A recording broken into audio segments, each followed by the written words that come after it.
maar een kleuter was, begreep ik niet zo gauw al wat ik in mijn dagboek schrijven zou. Mijn moeder had het mij toen al wel 10 keer uitgelegd, maar ik begreep het altijd even slecht. Dan zei ik, lieve moeder, kom eens gauw, speld jij het nog eens even op mijn mouw.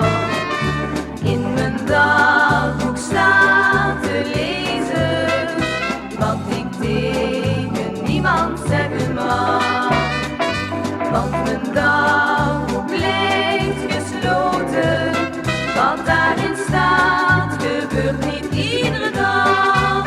Ja, daar staat in met wie ik later trouw, maar nog niet van wie ik het meeste hou. In mijn dagboek staat geschreven wat mijn mond ook nooit eens zeggen zou.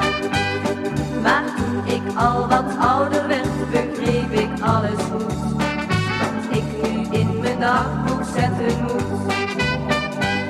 Ik heb altijd gedacht, is dat nu werkelijkheid of spel? Ik vraag niets meer, ik weet nu het mijne wel.